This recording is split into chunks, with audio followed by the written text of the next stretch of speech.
Gloire à Dieu. Je vous salue tous dans la paix du Seigneur Jésus. Nous sommes ici à l'école biblique pour aborder un sujet très important pour nous, la prière. La prière est ce qui nous mène à l'autel de Dieu. Notre adoration, notre louange, c'est notre communion avec lui. C'est pourquoi les disciples ont demandé à Jésus, « Seigneur, apprends-nous à prier. » Jean l'a appris à ses disciples, il nous l'enseigne aussi. La réponse vient instantanément. C'est une pétition, une prière, et Jésus répond, « Je vais enseigner. Je vais vous donner un enseignement sur l'importance de ce sujet. » Alors, quand nous parlons de la prière du Notre Père, ce n'est pas juste un titre, mais bien l'enseignement de ce qu'on doit prier, comment on doit prier, de la forme, de la compréhension de cette prière et de son immense importance pour nos vies. La prière nous est absolument indispensable. Le croyant, il doit prier, il en a absolument besoin. Les disciples, comprenant, demandèrent, « Seigneur, apprends-nous à bien prier. » L'importance est telle que nous avons besoin d'apprendre de toi la manière de faire cela. Et cet enseignement est la reconnaissance, à travers la prière, de notre besoin, nous qui sommes pauvres, face à un Dieu riche en grâce, en puissance et en miséricorde, qui désire ardemment nous accorder ses bénédictions.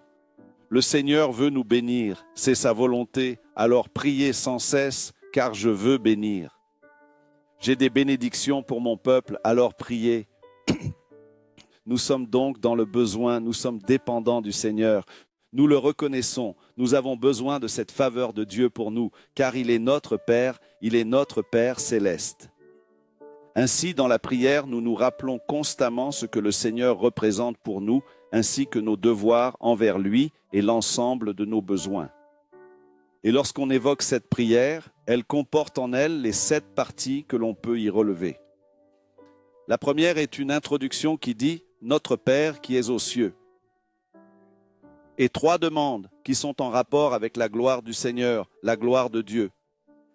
Que ton nom soit sanctifié, que ton règne vienne, que ta volonté soit faite. Viennent ensuite 3 requêtes cruciales pour nous qui sommes dans le besoin, notre pain quotidien, le pardon de nos péchés et la délivrance du mal. Cette prière répondons à tous nos besoins, comblant entièrement toutes nos nécessités. Alors il dit, elle commence l'invocation « Notre Père ». Quelle chose extraordinaire de commencer une prière par « Notre Père ». Qu'avons-nous? Nous sommes ses enfants. Nous ne sommes ni bâtards ni étrangers, n'appartenant pas à une autre lignée, mais bien des enfants de Dieu. Nous avons été adoptés par le Père. Et quel en a été le coût? Quel en a été le prix? Pourquoi pouvons-nous l'appeler Père? Parce que Jésus est venu pour cela. Il est venu et à tous ceux qui l'ont connu, il leur a donné le pouvoir extraordinaire de devenir enfants de Dieu. Il y a donc eu le sacrifice, la mort de Jésus pour nous apporter cette filiation. Ainsi, nous avons reçu, comme nous avons reçu le Fils, nous avons reçu le Père, nous avons reçu la filiation, et nous tous qui croyons en son nom pouvons dire « Le Seigneur est notre Père ». Alors notre pétition, ce n'est pas une simple requête que l'on adresse au Dieu Tout-Puissant, au Dieu souverain. Non, la prière est un moment privilégié d'intimité. Non, ce n'est pas un moment quelconque, ni l'heure d'annoncer la parole. C'est notre moment intime avec Dieu, nous tous. C'est donc un moment d'intimité avec lui. Il est le Dieu Tout-Puissant, il est omnipotent, il est aux cieux, le Dieu très haut, mais il est aussi notre Père aimant. C'est comme un enfant, ceux qui ont des enfants le savent. Le Seigneur ne nous voit pas comme des adultes, cet homme adulte, cette femme adulte. Non, il voit cet enfant dans le besoin, dépendant. Et il est touché par nos prières, par notre supplication. Dieu est touché par cela. Et combien de fois notre prière change-t-elle? Beaucoup de choses dans notre vie parce que le Père répond à son Fils, à l'enfant. Il est toujours prêt à écouter nos prières. Jésus a déclaré « Tout ce que vous demanderez au Père en mon nom, je le ferai. » Le psalmiste l'a découvert. Il dit « J'aime le Seigneur. » La prière éveilla en lui l'amour du Seigneur. Je l'aime car il m'entend. Je n'ai pas un Dieu lointain, ni un Dieu purement rhétorique comme les autres peuples, mais un Dieu qui m'écoute vraiment. C'est pourquoi j'aime le Seigneur car il entend ma supplication. Et écoutez, tant que je vivrai, je l'invoquerai. Toute ma vie sera une vie de prière, une vie de recherche, car c'est une bonne chose. Cela éveille mon amour pour Dieu. On pourrait dire, la prière est la formalité par laquelle on s'approche de Dieu, le Très-Haut. Bien sûr, Dieu ne cesse pas d'être tout cela, mais c'est cette relation filiale, cette relation de Père, de Dieu envers nous. Un Dieu saint, mais un Dieu bien présent dans nos vies. Et quand le Seigneur nous traite de cette façon, c'est une grande bénédiction pour nous. Alors le Seigneur, quand il parle à nos cœurs et que nous allons au Père, nous allons au Seigneur en prière. Ainsi, nous pénétrons le secret de Dieu, car la prière nous conduit à une intimité profonde et cette intimité avec le Seigneur nous fait entrer dans ses mystères et ses desseins cachés. C'est par la prière que nous parvenons à atteindre les mystères de Dieu. Et ceux qui craignent le Seigneur s'approchent de Dieu de cette manière. Ainsi, il est ému et profondément touché par le Seigneur. La bénédiction que nous avons. C'est très courant chez les générations plus anciennes de demander une bénédiction. Père, bénédiction. Mon Père dit que le Seigneur te bénisse, c'est la relation intime, familiale avec le Seigneur, où nous ne sommes pas des étrangers, mais nous faisons partie de la famille. Et quand nous prions le Père, la parole de Dieu utilise cette expression « Abba Père ». C'est une expression affective. Qu'est-ce que ça veut dire? C'est cette expression de celui qui a un Père proche et rempli d'amour. Ce Dieu tout-puissant, oui, un Dieu qui est un feu dévorant. Mais c'est un Dieu qui nous traite avec une affection paternelle, comme un père aime son fils. Et c'est une très grande bénédiction du Seigneur. C'est pourquoi nous devons prier sans cesse. C'était la recommandation, car nous allons constamment renforcer cette relation filiale, cette bénédiction et cette proximité avec Dieu. Et nous devons avoir recours à lui pour chacun de nos besoins, pour tout ce dont nous avons besoin du Seigneur. Alors, quand nous disons « Notre Père », nous prions pour nos besoins. Mais ici, c'est au pluriel, le Seigneur ne dit pas « Mon Père », mais « Notre Père ». Car Jésus a aussi enseigné dans la prière « Vous avez un Père qui agit dans l'Église ». Nous faisons partie de tout cela. Donc, tout ce que nous prions, c'est pour moi, c'est pour nous, c'est pour tous. Son combat est le nôtre, sa victoire la nôtre, sa glorification la nôtre. Donc, tout est pour le Père. Notre Père, nous prions en tant qu'Église, en tant que corps, parmi ceux qui sont frères en Christ. Et nous prions les uns pour les autres, nous intercédons pour les autres, selon les besoins du corps. Ensuite vient « Que ton nom soit sanctifié ». Pourquoi « Que ton nom soit sanctifié » Non pas que nous allons sanctifier Dieu, absolument pas, mais nous affirmons que Dieu, il est saint, car il est saint en lui-même. Il est saint. Dieu est fait de sainteté et la pureté de Dieu est quelque chose qui, incontaminable, que le péché ne puisse en aucune manière l'atteindre, que le mal ne s'approche pas de lui, car Dieu, dit l'Écriture, a les yeux purs. Mais quand il est dit sanctifié, cela veut dire que ton nom soit sanctifié à travers ma vie. Que ceux qui me regarderont, qui témoigneront de mes actions, puissent savoir que Dieu est sanctifié dans sa vie, car il incarne fidèlement ce qu'il prêche. Il vit cette expérience. Notre Père, il est juste, il est pur, il est sincère avec nous. Il ne nous veut aucun mal. Sage, une forteresse. Nous voyons en cela le nom de Dieu. Que ton nom soit sanctifié, car le nom de Dieu est puissant. Ainsi, son nom porte en lui un attribut de ce qu'il est l'attribut de son être. Et ce même attribut qui est celui de notre Dieu, cet attribut, il habite en nous. Que ton nom soit sanctifié et que tout ce que ton nom représente se manifeste pleinement aussi dans ma vie. Nous sommes consacrés au nom du Seigneur et baptisés. Vous rappelez-vous du baptême? Le baptême au nom du Père, du Fils et du Saint-Esprit signifie que vous mourrez à votre vieil homme pour renaître à une nouvelle créature et ce nom puissant repose ainsi sur votre existence. Donc, tout ce qu'il représente repose sur votre vie. C'est un Dieu fort, puissant, Père de l'éternité, Prince de la paix, le Dieu de miséricorde, le feu dévorant, le Dieu d'amour, le Dieu de grâce, le Dieu de miséricorde.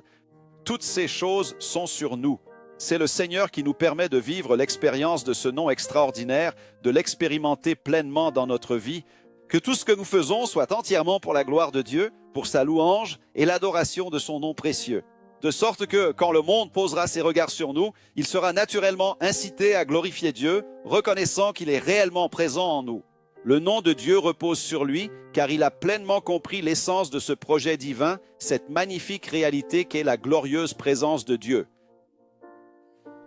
Alors pourquoi sanctifier? Car l'homme peut profaner. Profaner, c'est justement l'exact opposé d'honorer Dieu, de glorifier et de sanctifier son nom. C'est ignorer sa sainte présence et son pouvoir infini. C'est important pour nous, car cette prière est un appel à la vigilance pour nous. Seigneur, que ton nom soit sanctifié pour que jamais, dans aucune de mes paroles, ton nom précieux ne puisse être profané. Dans mes plaisanteries, que Dieu n'admette pas que le nom de Dieu soit utilisé dans nos blagues, nos paroles, nos expressions d'humour, quoi que ce soit. Nous te demandons, Seigneur, de nous délivrer de cela, Seigneur. Que ton nom ne soit jamais prononcé en vain, car ton nom est des plus précieux, ton nom est vraiment merveilleux, ton nom est grâce pure. Nous ne pouvons donc inclure le nom de Dieu dans rien de tout cela, dans ce qui est profane, dans les blagues, dans les plaisanteries, non. Car nous rendrons compte même de nos plaisanteries et de tout ce que nous avons prononcé, chaque parole oiseuse, telle est la grande et sérieuse importance de ce nom. Et ce qui est important, c'est que, en tant qu'enfants du Père, nous héritons de cet honneur divin, de cet honneur qui est celui de tous les saints, comme la parole le dit si bien. Nous héritons donc de cet honneur, de ces valeurs, de la manière de parler, de marcher, de vivre. Oui, nous héritons tout cela du Seigneur. Puisque nous sommes des enfants, en tant que tels, enfants du Père céleste, nous devenons alors semblables à lui. Cette gloire que l'homme a perdue, cette ressemblance de Dieu que l'homme a perdue par le péché, elle est maintenant restaurée. Il y a une restauration de notre image, car nous sommes faits à l'image et à la ressemblance de Dieu par cette filiation en Jésus. C'est donc par la nouvelle naissance, car ce vieil homme avait perdu sa véritable nature, mais le nouvel homme, lui, non. Ce nouvel homme doit manifester cette image restaurée, la même lignée, la même essence. C'est pourquoi la parole dit toujours, n'est-ce pas, vous devez vous comporter ainsi, soyez miséricordieux, car votre Père est miséricordieux. Comportez-vous ainsi parce que votre Père est ainsi. Apprenez de moi qui suis doux et humble de cœur. Vous allez apprendre de moi, c'est moi qui vais vous enseigner, moi, Jésus, qui suis la parole. Et quand la parole elle-même, quand Paul écrivait, il disait « Voyez, à cause de vous, le nom de Dieu est blasphémé parmi les païens. » C'est-à-dire, votre comportement, votre marche, qu'ont-ils apporté? De la confusion. Au lieu de glorifier Dieu, ils ne le glorifient pas. Telle est la gravité. Pour nous, cette prière est donc une invitation à la vigilance. Notre Père qui es aux cieux, que ton nom soit sanctifié, honoré et révéré avec soin. Et c'est ce témoignage que nous devons porter. Et la présence de Dieu dans ce nom par lequel nous sommes baptisés. Au nom du Père, du Fils et du Saint-Esprit, qui soit glorifié. Que ce nom demeure en nous. Cette puissance, cette opération, cette merveille, c'est vraiment quelque chose d'extraordinaire. Et qu'avons-nous obtenu? Uniquement par la prière. Ce n'est pas pour notre conviction, c'est une prière, c'est ce dont nous avons besoin. Notre Père qui es aux cieux, que ton nom soit sanctifié, saint est le nom du Seigneur. Je salue tous les frères et sœurs ici présents et tous ceux qui se trouvent dans toutes les églises du Brésil et des autres pays, avec la paix du Seigneur Jésus. Nous continuons notre étude du Sermon sur la montagne en nous concentrant maintenant, comme cela a déjà été souligné, sur la prière dominicale ou, comme elle est plus familièrement appelée, la prière du Notre Père. Pourrait-on dire partout dans le monde. Nous voulons avant tout rappeler que là, l'important dans cette prière, c'est que nous prions comme croyants. Lorsque nous prions, nous nous soumettons toujours entièrement à la volonté du Seigneur. Que ta volonté soit faite. Les frères vont. Nous allons le lire juste après. Oui. Et nous savons qu'au final, le Seigneur fera sa volonté. Mais c'est une bonne volonté, une volonté sainte, agréable à Dieu et agréable à nous aussi. Et en temps voulu, le Seigneur exauce toujours toutes nos prières, n'est-ce pas vraiment? Mais cette prière a quelque chose de vraiment particulier. C'est qu'elle est exaucée aujourd'hui à l'instant même. Quand nous disons que ton nom soit sanctifié, Dieu ne va jamais dire « Je sanctifierai mon nom dans ta vie quand je le voudrai ». J'ai un temps pour cela. Non, non, il le sanctifie chaque jour. Chaque jour, il répond à toutes ces pétitions que nous allons lui présenter, sur lesquelles nous allons lire maintenant, que nous connaissons déjà, n'est-ce pas? Parce que les frères vont le voir en priant selon sa volonté. Sa volonté se révèle. Nous demandons les bénédictions que le Seigneur nous accorde quotidiennement.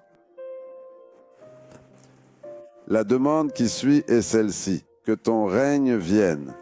Et nous exprimons, oui, nous exprimons ici notre ardent désir que son royaume, qui est établi en nous, devienne une réalité dès aujourd'hui dans nos vies. Qu'aujourd'hui je vive en citoyen du royaume de Dieu. Qu'aujourd'hui le Seigneur Jésus règne dans ma vie. C'est notre désir le plus cher. Et pour que cela se produise, comme nous l'avons déjà appris, qu'est-ce qui est nécessaire? Que nous naissions de nouveau. Qui ne naît de nouveau ne voit le royaume de Dieu. Le Seigneur l'expliqua à Nicodème. Vous souvenez-vous? Et nous implorons alors pour que nous puissions expérimenter son règne aujourd'hui dans nos vies.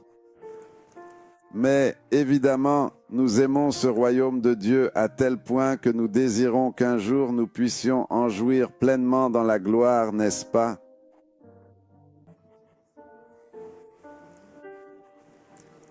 Ce sera le jour où le Seigneur dira, « Venez, les bénis de mon Père, possédez le royaume qui vous est préparé dès la fondation du monde, n'est-ce pas? » Chers frères, nous sommes déjà remplis de bonheur, car nous sommes des êtres privilégiés. Oui, privilégiés de pouvoir déjà expérimenter le royaume en nous, ici et maintenant. Et nous insistons, ce désir demeure toujours en nos cœurs. Je veux expérimenter la plénitude du royaume dans la gloire du Seigneur. C'est aussi pourquoi nous prions, même si ce n'est pas ici. Oh, viens Seigneur Jésus, Maranatha. Nous voulons contempler ce royaume, la gloire de ton royaume pour l'éternité, n'est-ce pas? La magnificence de ton royaume, comme le disait le roi David, n'est-il pas vrai?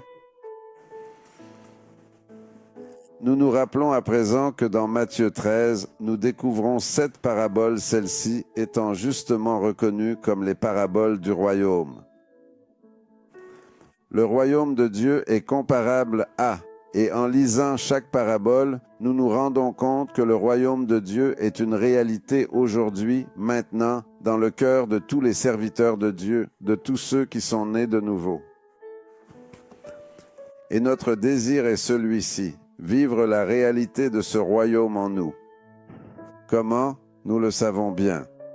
En nous comportant comme des citoyens de ce royaume et dignes de lui. Et la demande, chers frères, est que ta volonté soit faite. Cette pétition exprime notre sagesse spirituelle. Pourquoi? Parce que nous savons que le meilleur pour nous, c'est la volonté de Dieu. Comme nous l'avons déjà mentionné, cette volonté est bonne, sainte et agréable, non seulement pour le Seigneur, mais aussi pour nous. C'est pourquoi nous, avec cette sagesse que le Seigneur nous a accordée, nous choisissons toujours de consulter sa volonté, n'est-ce pas? Pour toute question relative à l'Église, n'est-il pas préférable de consulter le Seigneur? Nous savons que oui, c'est mieux. Et concernant nos affaires personnelles, est-ce une bonne chose de consulter le Seigneur? Est-ce que cela convient? Oui, nous le savons, n'est-ce pas? Car sa volonté est la meilleure volonté, celle que nous désirons ardemment voir prévaloir dans chacune de nos vies.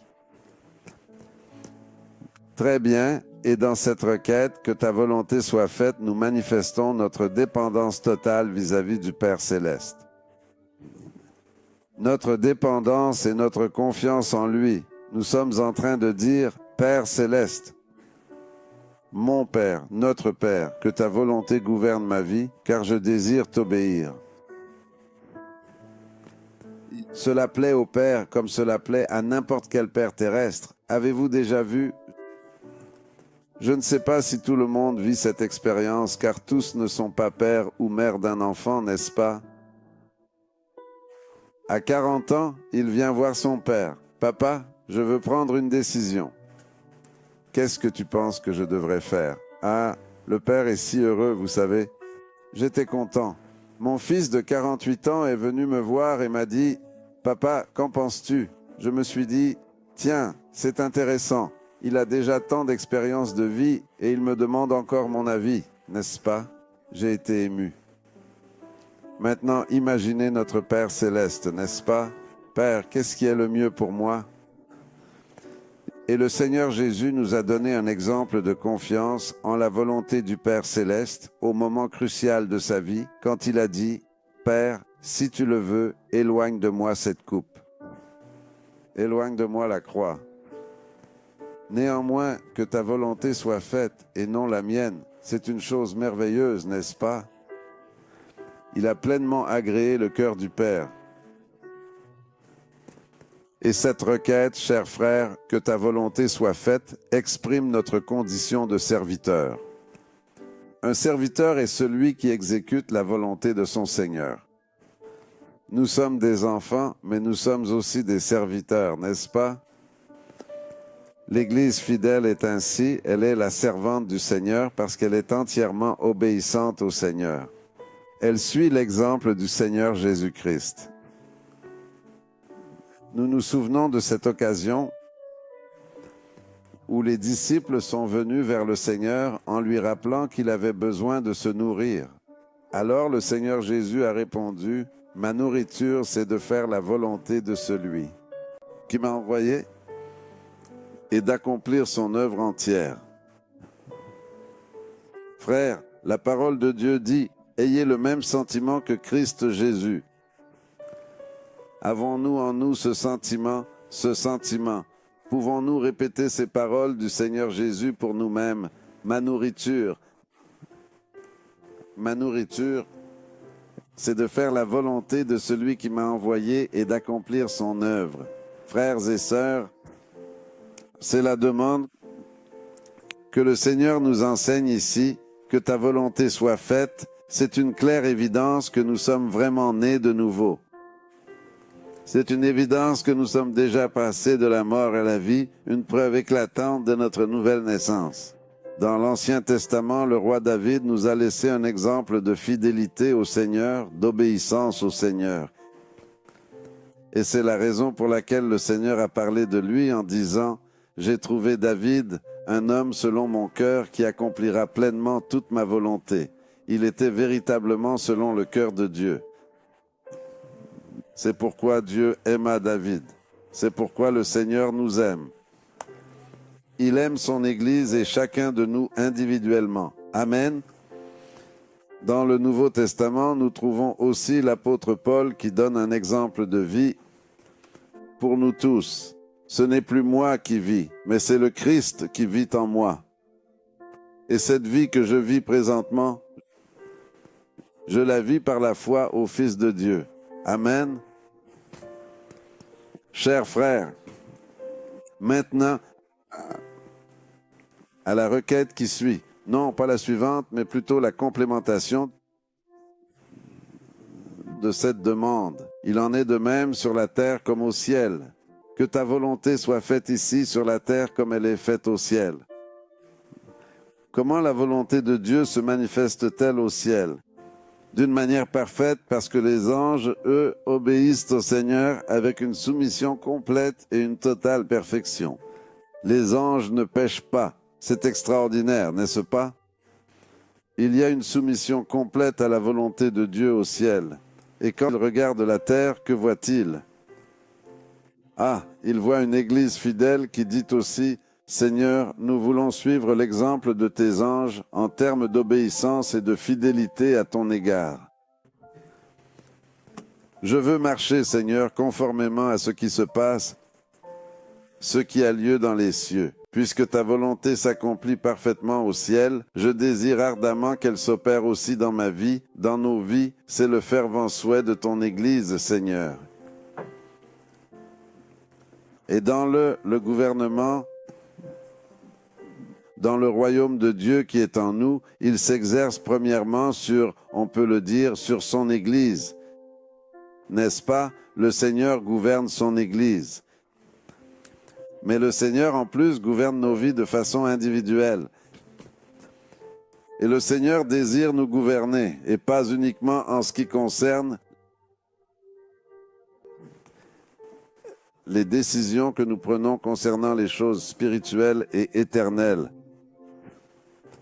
concernant son Église, mais nous désirons ardemment que le Seigneur puisse également gouverner toutes nos vies, et cela s'étend même à nos affaires matérielles ou aux aspects plus concrets de notre existence ici-bas, si l'on peut dire. J'ai reçu une invitation à prendre un emploi là-bas dans l'état de l'Acre, un peu lointain de ce lieu, un peu éloigné du lieu d'où nous réalisons cette transmission, n'est-ce pas? Qu'est-ce que le serviteur ressent aussitôt le désir de faire? Consulter le Seigneur, que la volonté du Seigneur soit faite, car elle est la meilleure, c'est la meilleure pour moi. J'ai cette certitude profonde, j'ai cette confiance inébranlable que notre Père a toujours le meilleur en réserve pour nous. Si nous cherchions le Seigneur uniquement dans le but de... Sans cela, nous serions les plus malheureuses créatures, n'est-ce pas? C'est pourquoi nous cherchons le Seigneur pour les choses de cette vie, les choses spirituelles et les choses éternelles. Et nous allons voir jusqu'à la fin que les réponses du Seigneur, ces requêtes que nous lui adressons, fonctionnent par le biais d'une opération de la Trinité. Le Père vient à notre secours, le Fils également, et le Saint-Esprit aussi, mais je ne révélerai pas la raison avant la fin, afin que vous, mes frères, restiez attentifs à ce que je suis sur le point de dire. Nous venons de voir que le Seigneur nous enseigne à rechercher en tout premier lieu le royaume de Dieu et sa justice. Et c'est pourquoi, dans cette prière, les 3 premières demandes, comme cela a déjà été dit, se réfèrent à la gloire de Dieu, aux choses qui plaisent au Seigneur. Que ton nom soit sanctifié, que ta volonté soit faite, et maintenant que ton règne vienne. En 3e lieu, n'est-ce pas? Il s'agit de tous les sujets spirituels, ceux qui sont liés à notre désir de plaire au Seigneur et à notre désir de glorifier le Seigneur. Mais maintenant, le Seigneur nous enseigne que nous pouvons aussi prier pour nos besoins spirituels ou nos besoins personnels. Et ce sont des demandes motivées par nos propres limites. Et parce que nous savons qu'en le Seigneur, nous trouverons l'exaucement, c'est-à-dire la satisfaction de toutes nos nécessités, de nos besoins. Alors, la toute première demande en notre faveur est « Donne-nous aujourd'hui notre pain quotidien. » Et pourquoi le Seigneur a-t-il dit « notre pain » ? Pourquoi notre pain? Pourquoi pas « Seigneur, donne-nous le pain aujourd'hui » ? Ça n'aurait pas de sens. Non, c'est que c'est un pain qui est un privilège de l'Église, c'est notre pain. Non, pas le pain que le Seigneur donne au monde, c'est le pain qu'il donne à son Église, le nôtre. Quel est ce pain? C'est le pain vivant venu du ciel pour donner vie au monde, n'est-ce pas? C'est la parole vivante et efficace qui nous nourrit. Pourquoi cette parole nous nourrit-elle?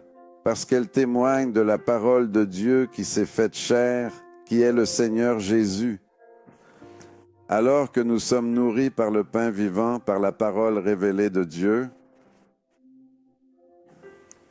en réalité, nous nous nourrissons de Jésus-Christ.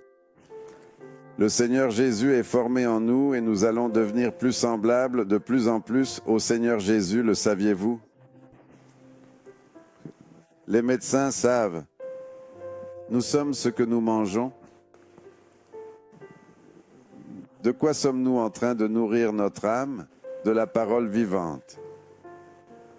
Alors nous serons de plus en plus semblables à la parole de Dieu, qui est Jésus. Amen. Apprenez de moi, a dit le Seigneur, car je suis doux et humble de cœur. Quelle chose merveilleuse, n'est-ce pas? Nous voyons le serviteur. À mesure qu'il va acquérir plus d'expérience, qu'est-ce qui se passe alors?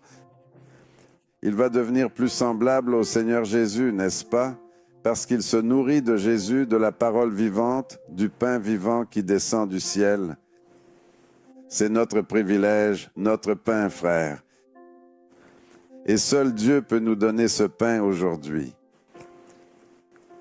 Et il nous accorde ce grand privilège. C'est en effet le privilège de l'Église fidèle. Afin que nul ne puisse douter de ce que je m'apprête à dire, nous allons, ce verset de Matthieu chapitre 4, verset 4 qui dit « L'homme ne vivra pas de pain seulement, mais de toute parole qui procède de la bouche de Dieu. » C'est là notre pain vivant. Chaque jour. Le passage de la manne tombant sur le peuple d'Israël chaque matin illustre très bien cette vérité.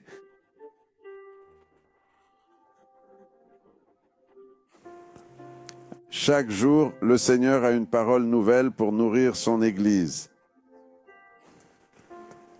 Et le peuple d'Israël devait récolter la manne chaque matin. Vous vous souvenez, impossible, récolter une double portion. J'en prendrai le double aujourd'hui pour demain. Non, non, ce n'était pas possible. La manne se serait détériorée. Ainsi, chaque jour, le Seigneur a une parole pour nous réconforter, nous encourager, nous consoler, nous fortifier et nous inciter à poursuivre cette marche vers une éternité heureuse. Éternité heureuse. Chaque jour, le Seigneur nous offre un pain nouveau, notre pain quotidien, un privilège qui est le nôtre. À nous, l'Église du Seigneur. L'apôtre Amos, il nous parle de la faim d'entendre les paroles du Seigneur. C'est notre faim, n'est-ce pas?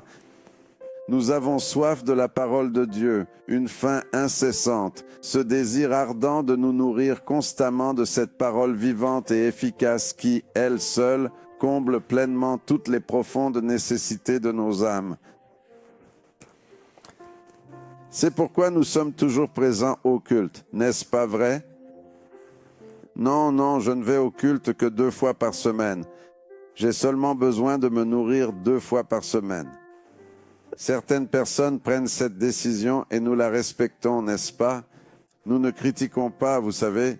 En démocratie, le respect mutuel est essentiel, non? Mais nous, l'Église fidèle, nous comprenons que non, nous avons réellement besoin du pain d'aujourd'hui, le pain quotidien. Nous en avons grandement besoin. La requête suivante est la suivante. Pardonne-nous nos dettes. Nous devons toujours implorer le pardon. N'avons-nous pas déjà bien compris cela, frères et sœurs? Seul Dieu a le pouvoir de pardonner les péchés. Le Seigneur Jésus l'a clairement affirmé, mais il insiste pour que nous les confessions. Le pardon n'est pas automatique, nous le savons bien. Si nous avons conscience d'un péché, nous devons absolument confesser ce péché. Si nous n'en avons pas conscience, Seigneur, par hasard, moi, en ce moment même où suis venu au culte, n'ai-je confessé aucun péché? Alors, Seigneur, si par mégarde j'ai oublié, pardonne-moi, Seigneur, mais purifie-moi, pardonne-moi, oui, purifie-moi, car je désire ardemment être en pleine communion avec toi, afin de pouvoir t'adorer. N'est-ce pas la vérité? Nous n'attendons pas le culte pour demander pardon, le saviez-vous? Non, je ne demanderai pardon qu'au début du culte, au moment de la clameur, là je confesserai. Non, non. le serviteur sage, car je crois que nous sommes tous sages ici, n'est-ce pas? Eux, ils ont péché, ils confessent immédiatement, ils réclament pardon et purification. Et pourquoi? Pour que leur communion ne soit pas interrompue. Et si nous confessons nos péchés, qu'est-il écrit? Il est fidèle et juste pour nous pardonner nos péchés et nous purifier de toute injustice. Et ce pouvoir de pardonner les pécheurs a été gagné par le Seigneur Jésus, nous le savons bien, en mourant sur la croix du Calvaire. La parole de Dieu nous enseigne que le Seigneur Jésus a cloué à la croix l'acte qui nous était contraire. Vous vous souvenez? Il a effacé l'acte dont les ordonnances nous condamnaient, un acte qui, d'une certaine manière, nous était opposé, qui représentait nos fautes, nos péchés et nos dettes. Concernant Dieu, il l'a retiré, cet écrit où étaient inscrits nos péchés, il l'a ôté du milieu de nous en le clouant à la croix. Gloire soit rendue au Seigneur Jésus pour cela. Loué soit le Seigneur Jésus pour ce sacrifice merveilleux qu'il a fait en notre faveur. Mais il y a une autre condition pour obtenir le pardon, en plus de confesser nos péchés. Nous le savons déjà. Laquelle? La condition, c'est de pardonner à nos frères. Et il y a même une exigence que le Seigneur mentionne dans ce même sermon. Si notre frère a quelque chose contre nous, nous devons suspendre nos offrandes au Seigneur, notre adoration, notre service envers Dieu, et avant tout, nous devons nous réconcilier avec notre frère pour rétablir la paix. Nous le faisons même si c'est notre frère qui a une certaine difficulté ou un problème par rapport à nous, vous savez. Moi, je n'ai absolument rien contre lui, moi. Mais j'ai remarqué qu'il en a contre moi, alors je dois aller le voir et lui dire « Mon cher frère, que s'est-il passé? Qu'est-ce que j'ai commis? Où ai-je failli? Quelle est la raison pour laquelle tu me regardes ainsi d'une manière différente? N'est-ce pas? C'est donc notre obligation. C'est une chose difficile, n'est-ce pas? Non, ce frère n'est pas bon. On pense ça parfois, non? Il a un problème. Il n'est pas normal. Je n'ai rien fait. Pourquoi s'en prend-il à moi? Malgré tout, nous devons, avec tout l'amour possible, aller vers ce frère et chercher à résoudre cette situation. Amen? Alors, pourquoi faisons-nous cela? Car notre communion avec Dieu a bien une valeur bien plus grande. Plutôt que de nourrir nos ressentiments ou d'ignorer les difficultés que traverse notre frère. Non, non, je ne vais pas laisser ma communion avec Dieu être affectée par ce problème. C'est ça, la sagesse, mes frères. Autre demande, ne nous laisse pas succomber à la tentation. Nous devons prier le Seigneur. Ô Seigneur, à l'heure de la tentation, fortifie-moi, je t'en supplie. Fortifie-moi, Seigneur, quand je serai tenté par les passions de la chair, la sensualité, n'est-ce pas? Ou la convoitise des yeux. Le mot dans la Bible est concupiscence, mais personne ne sait ce que c'est, n'est-ce pas? Donc, concupiscence veut dire passion. Un désir, je dirais même incontrôlable. La convoitise des yeux, l'ambition pour le matériel. Il y a des gens comme ça qui ne se contrôlent pas. Ils veulent acheter, par ambition d'avoir, de posséder, ou l'orgueil de la vie, nous dit la parole. Les ambitions matérielles, l'ostentation, n'est-ce pas? Il veut se montrer, se démarquer. Par conséquent, nous devons implorer le Seigneur afin qu'il nous délivre de toutes ces tentations qui nous assaillent. Et finalement, délivre-nous du mal, Seigneur. Le mal, dans la version originale de la parole de Dieu, c'est poneros, un mot grec qui veut dire poneros, et la traduction est simultanément, c'est le mal et aussi le malin. Vous savez qui est le malin, n'est-ce pas? Tout le monde le sait. Alors délivre-nous du mal, Seigneur. Délivre-nous du malin, car il est le prince de la malignité. Nous le savons bien, le prince du mal. C'est lui qui a introduit le mal dans le monde. Donc, le Seigneur nous enseigne à prier de cette manière. Pourquoi? Parce que certaines attaques ne peuvent être repoussées qu'avec la protection du Seigneur. Quand il nous attaque, nous avons vraiment besoin du livramento que seul le Seigneur peut nous offrir. Et souvenez-vous que dans la prière du Seigneur Jésus au Père, qui se trouve enregistrée dans l'Évangile de Jean au chapitre 17, il prie en ce sens pour que le Seigneur, il ne demande pas de les ôter du monde, tout cela, mais qu'ils soient délivrés du mal, ou plutôt du malin. C'est le même mot grec, poneros. C'était la supplication de Jésus pour nous. Nous comprenons donc, pour que déjà, que cette parole, non, nous en avons déjà parlé, et je crois que tout le monde l'a bien compris. Cela se réfère autant au mal, dans le sens usuel du terme, qu'à celui qui a créé le mal, ou qui, en vérité, l'inspire. Très bien. Nous avons déjà abordé le sujet de cette délivrance, et nous avons la certitude que le Seigneur nous exauce réellement et en tout temps. Il nous délivre.